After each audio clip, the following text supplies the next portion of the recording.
दोस्तों, आप में से बहुत सारे लोग व्हाट्सएप का ये फीचर यूज करते होंगे, 24 घंटे में मैसेजेस डिसअपेयर होने वाला। ऐसा फीचर होता है जिसमें अगर आप चाहें तो आप जिसको भी मैसेज भेज रहे हैं, आपका वो मैसेज 24 घंटे में डिसअपेयर हो जाएगा। मतलब बेसिकली आपने किसी को मैसेज भेजा है, उसका 24 घंटे तक ही प्रमाण मिलेगा। लेकिन अब पवन खेड़ा ने एक सवाल खड़ा कर दिया है। कांग्रेस पार्टी के नेता पवन खेड़ा ने यह कह दिया है कि दरअसल मुख्य चुनाव आयुक्त ज्ञानेश कुमार गुप्ता उनका नाम है, तो हमको पता भी नहीं था, वो दरअसल गुप्त मैसेज भेजते हैं रिपोर्टर्स को, और वो जो 24 घंटे का टाइमर होता है व्हाट्सएप पे, उसे लगाकर वो मैसेज भेजते हैं। लेकिन पवन खेड़ा ये कह रहे हैं कि ज्ञानेश कुमार गुप्ता आज ये सुन लें कि उनके मैसेज पढ़कर हम हंसते हैं क्योंकि वो मैसेज गुप्त नहीं रहते। मतलब कांग्रेस पार्टी ये कह रही है कि मीडिया को, रिपोर्टरों को अपना एजेंडा चलवाने के लिए, यह आरोप कांग्रेस पार्टी लगा रही है, ज्ञानेश कुमार रिपोर्टर्स को ऐसे मैसेज भेजते हैं जो 24 घंटे में डिसअपेयर हो जाएं, लेकिन वो मैसेज भी रिपोर्टर्स कांग्रेस पार्टी को लीक कर देते हैं। सुनिए पवन खेड़ा क्या कह रहे हैं। मुख्य चुनाव आयुक्त हैं, किसी के प्रति निजी टिप्पणी नहीं है हमारी। उन्होंने एक और परंपरा शुरू की। गुप्ता जी हैं वो, ज्ञानेश कुमार गुप्ता जी, अपना नाम ज्ञानेश कुमार लिखते हैं।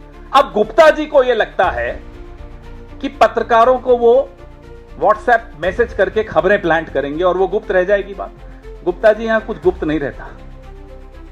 आपने 24 घंटे का टाइमर लगा रखा है जिस नंबर से आप पत्रकारों को खबरें लीक करते हैं, वो सारे स्क्रीनशॉट्स हमारे पास भी आ जाते हैं। तो गुप्ता जी, आप शायद नए हैं चुनाव आयोग में, ज्यादा पुराने नहीं हैं। मैं आपको आज इस मंच से बता दूं, हम सब हंसते हैं फिर आपके उन संदेशों पर।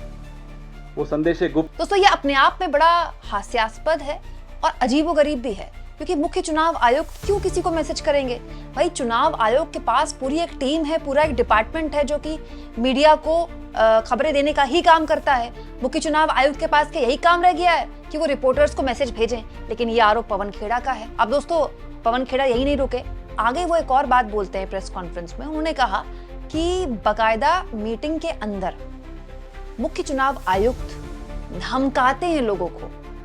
ये पवन खेड़ा कह रहे हैं। दोस्तों, पवन खेड़ा सहित इंडिया गठबंधन कुछ दिन पहले चुनाव आयोग से मिलने गया था, बिहार में जो वोटों का रिवीजन चल रहा है उसको लेकर। उस दिन भी और उसके अगले दिन भी पवन खेड़ा ने बड़े धुआंधार प्रेस कॉन्फ्रेंस की थी, और उस वक्त प्रेस कॉन्फ्रेंस करके पवन खेड़ा ने कहा था कि बाकायदा ये शब्द किसकी जुबान से निकले? मुख्य चुनाव आयुक्त की जुबान से निकले कि ये न्यू नॉर्मल है। अब चुनाव आयोग में न्यू नॉर्मल क्या, कि चुनाव आयोग बताएगा कि उससे किस पार्टी का कौन सा नेता मिलेगा।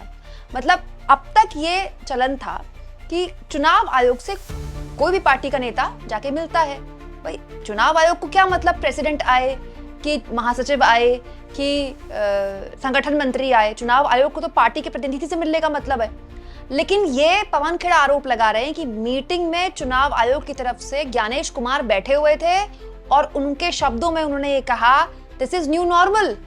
ये अब न्यू नॉर्मल है चुनाव आयोग में कि चुनाव आयोग केवल पार्टी के प्रेसिडेंट से ही मुलाकात करेगा। सुनिए पवन खेड़ा इस पर क्या कह रहे हैं। मुख्य चुनाव आयुक्त की जुबान से अगर मैं बोलूं, if I quote the CEC, अब न्यू नॉर्मल आ गया। ये उनके शब्द है, मेरे नहीं। और धमकाते हुए लहजे में कहते हैं कि नया चुनाव आयोग है, नया नॉर्मल है। क्या नया नॉर्मल है साहब? नया नॉर्मल यह है कि अब चुनाव आयुक्त तय करेंगे कि कांग्रेस पार्टी से वो किस नेता से मिलेंगे। आप कौन है साहब? आप क्यों तय करेंगे? आप तय करेंगे कि कितने लोगों से मिलेंगे, आप तय करेंगे। अब दोस्तों, अगर ये है तो ये तो बड़ा अजीबोगरीब है, क्योंकि उस वक्त भी मैंने आपको बताया था कि जब चुनाव होते हैं तो पार्टी के प्रेसिडेंट के पास बहुत काम होते हैं। वो अलग अलग जगह प्रचार कर रहे होते हैं, मीटिंग्स कर रहे होते हैं। पार्टी के प्रेसिडेंट तो लीड करते हैं ना चुनाव को, चाहे कहीं भी चुनाव हो। तो पार्टी के प्रेसिडेंट चुनाव आयोग के दफ्तरों में धक्के खाने जाएंगे या फिर वहां पर अपनी पार्टी का प्रबंधन देखेंगे? क्योंकि ये एक ऐसी चीज है जो चुनाव आयोग तय नहीं कर सकता ना। भाई, चुनाव आयोग कैसे तय करेगा कि कांग्रेस पार्टी से कौन नेता मिलने आएगा या बीजेपी से कौन नेता मिलने आएगा? बीजेपी की मर्जी, जिसको भेज दे। भाई, बीजेपी की मर्जी, वो आम कार्यकर्ता को भेज दे। लेकिन ये कहा है पवन खेड़ा ने कि नहीं, ज्ञानेश कुमार ने कहा है कि नहीं, यही न्यू नॉर्मल है। अब उन्होंने कहा है नहीं कहा है, मीटिंग में उन्होंने क्या कहा था ये तो खैर ज्ञानेश कुमार ही जाने, पवन खेड़ा ही जाने। लेकिन इस मीटिंग से बाहर निकले थे जब इंडिया गठबंधन के लोग, तो उन्होंने एक बात बोली थी, मुझे अच्छे से याद है। वाम दल के नेता भी, क्योंकि इंडिया गठबंधन का हिस्सा है बिहार में, उन्होंने एक बात बोली थी कि अब हम जब ये मीटिंग करके आ गए तो अब हमारे अंदर चिंता और बढ़ गई है कि बिहार में ये जो वोटों का रिवीजन हो रहा है ये और गंभीर स्थिति पैदा कर सकता है, क्योंकि चुनाव आयोग से हमें कोई उम्मीद नहीं है। इनफैक्ट आरजेडी के नेता मनोज झा, जो कि बहुत धुआंधार बोलते हैं संसद में जब भी बोलते हैं, उन्होंने तो ये तक आरोप लगा दिए थे कि ये जो मीटिंग थी बिल्कुल भी सौहार्दपूर्ण नहीं थी। मतलब ये आरोप लगाए गए आरजेडी द्वारा, इंडिया गठबंधन द्वारा, कि चुनाव आयोग ने उन नेताओं को 2-2 घंटे बिठाया। ये वो लोग थे जो चुनाव आयोग से दशकों से मिलते रहे हैं, लेकिन उनको 2-2 घंटे बिठाया गया, उनको अंदर जाने की इजाजत नहीं मिली, और जिस माहौल में मीटिंग हुई वो बहुत ही सौहार्दपूर्ण नहीं थी। मतलब बहुत ऐसी मीटिंग नहीं जिसको लेकर इंडिया गठबंधन कहे कि बहुत शानदार मीटिंग है। सुनिए आप इंडिया गठबंधन के लोगों ने उस वक्त चुनाव आयोग से मीटिंग से निकलकर क्या बात बोली थी। ये मैं आपको इसलिए सुना रही हूँ दोस्तों, क्योंकि चुनाव आयोग पर अभी इस वक्त बिहार को लेकर जबरदस्त तरीके से सवाल उठ रहे हैं और हर कोई ये कह रहा है कि चुनाव आयोग पारदर्शिता नहीं दिखा रहा, ट्रांसपेरेंसी नहीं दिखा रहा। वोटों का रिवीजन अचानक से पीआईबी के एक प्रेस नोट के जरिए बताया गया, फिर अगले दिन से वो रिवीजन शुरू कर दिया गया, फिर जितनी भी अव्यवस्था बिहार में है उसको लेकर भी चुनाव आयोग कुछ बात करने को तैयार नहीं है। और जब इंडिया गठबंधन वाले मिलने जाते हैं तो वहां भी स्थितियां ऐसी होती हैं। हम चुनाव आयोग को अपनी आपत्ति, आशंका और चिंताओं से अवगत कराने के लिए आए थे, और बिहार के लोगों को पता है कि इतना बड़ा डेलीगेशन आज चुनाव आयोग से मिलने गया है। इसलिए सबसे पहले आपके माध्यम से बिहार के मतदाताओं को मैं बता देना चाहूँगा कि चुनाव आयोग से मिलने के बाद, लंबी बातचीत के बाद, हमारी आशंका और बढ़ गई है, हमारी चिंताएं और बढ़ गई है, क्योंकि हमारे किसी भी सवाल का कोई सेटिस्फैक्टरी रिप्लाई हमें चुनाव आयोग से बिल्कुल नहीं मिला। जो मनोज जी ने अभी बताया कि चुनाव आयोग ने आंकड़ा दिया कि 20% लोग बिहार से बाहर माइग्रेट करते हैं, और चुनाव आयोग ने अब ये कहा कि चुनाव में वोट डालने के लिए आपको ऑर्डिनरीली रेसिडेंट होना पड़ेगा। इसका मतलब वो जो पलायन करके कमाने के लिए बाहर आने के लिए मजबूर हैं और वोट डालने के लिए चुनाव में जाते थे, बिहार में जाकर के वोट डालते थे, चुनाव आयोग की नज़र में वो बिहार के ऑर्डिनरीली रेसिडेंट नहीं है, और इसीलिए वोटर लिस्ट में नाम उनका नहीं रहना चाहिए। ये करीब साफ चुनाव आयोग ने बताया, ये 20% का एक आंकड़ा दिया। हमने कहा कि बिहार के इतने सारे गरीब, उनके पास ये सर्टिफिकेट नहीं होगा, ये मैट्रिक का सर्टिफिकेट, ये ज़मीन का सर्टिफिकेट, आवासीय प्रमाण पत्र, कास्ट सर्टिफिकेट, ये कुछ भी नहीं होगा। जो उनके पास हो सकता था वो है आधार कार्ड, वो उनके पास है उनका राशन कार्ड, उनके पास है जॉब कार्ड, उनके पास हो सकता है कुछ नौजवानों के पास ड्राइविंग लाइसेंस, लेकिन आप उनको मान्यता नहीं दे रहे हैं। तो इनके जो 2003 के बाद वाले जिनकी नागरिकता इनके नज़र में संदिग्ध है, ये साफ उन्होंने कहा कि 2003 के वोटर लिस्ट में जिनका नाम है, they will be presumed to be citizens of India, और 2003 के बाद जितने नाम चढ़ेंगे वो उनको नागरिकता साबित करनी पड़ेगी चुनाव आयोग को।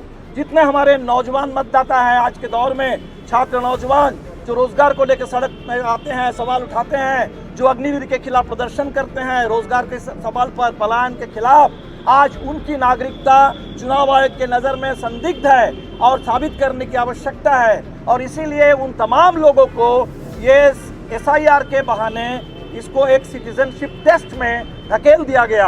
हमने चुनाव आयोग से साफ साफ कहा कि भी आपके घोषणा से बिहार के लोगों को नोटबंदी याद आ गई, और बिहार के लोग पॉपुलरली इस SIR को स्पेशल इंटेंसिव रिवीजन, बड़ा लंबा चौड़ा नाम है, उसका बहुत छोटा सा नाम लोगों ने दिया है, ये वोटबंदी है। ये वोटबंदी है बिहार के लोगों के लिए, गरीबों के लिए, खासतौर पर प्रवासी मजदूरों के लिए, उन तमाम लोगों के लिए जिनके पास वो कागजात नहीं होते हैं, जिन कागजात के आधार पर अब चुनाव आयोग एलिजिबिलिटी तय करना चाहता है। इसलिए हम आपसे कहने के लिए बाध्य हैं कि हमारी चिंताएं और बढ़ गई हैं। अब मोदी जी ने जैसे कहा था कि 1 साल के बाद कृषि कानून को वापस लेते हुए कि हमारी तपस्या में कोई कमी रह गई थी, हम किसानों को समझा नहीं पाए, तो हमें मोदी जी को ही एक तरह से कह देंगे कि भाई हमारी तपस्या में शायद कोई कमी है, बिहार के लोगों की तपस्या में कमी है कि चुनाव आयोग को हम लोग छोटी सी बात समझा नहीं पाए कि 1 महीने में, जुलाई महीने के अंदर, बरसात के महीने में 8 करोड़ मतदाताओं के पास आप बिल्कुल नहीं पहुंच सकते हैं। वो प्रवासी मजदूर जिनको आप कह रहे हैं कि उनको ऑर्डिनरी रेसिडेंट दिखाना होगा, वो नहीं दिखा सकते हैं, और इसका सीधा मतलब होगा सीधा मतलब होगा लाखों करोड़ों की तादाद में लोग वोटर लिस्ट से बाहर हो जाएंगे, और वोटर लिस्ट से लोग बाहर हो जाएंगे तो उनका पूरा इस लोकतंत्र में पूरा वजूद खत्म हो जाएगा। ये बात हम चुनाव आयोग को समझा नहीं पाए, लेकिन आप चुनाव आयोग पर हैं, चुनाव आयोग क्या सोचता है आने वाले दिन में। लेकिन बिहार के मतदाताओं को हम साफ साफ बता देना चाहते हैं कि आपके वोट डालने का अधिकार, जो सबसे बुनियादी अधिकार है लोकतंत्र में, वो आज खतरे में है। आपका वोट, आपके वोट डालने का अधिकार खतरे में है। इससे बड़ा संविधान और लोकतंत्र पर हमला आज तक हमने न कभी सोचा था, न कभी हमने देखा है, जो आज हमारे सामने आ गया है। तो बिहार के लोग जरूर इस पर गौर करेंगे, और बिहार ने जो कहा है कि हमें ये वोटबंदी मंजूर नहीं है और मताधिकार और लोकतंत्र की रक्षा हम हर कीमत पर करेंगे, तो बिल्कुल एक बड़े आंदोलन की ज़रूरत है। ये चुनाव आयोग से मिलने के बाद हमें और ज़्यादा इस मामले में भरोसा हो गया कि आंदोलन के बगैर ये बात आगे बनेगी नहीं।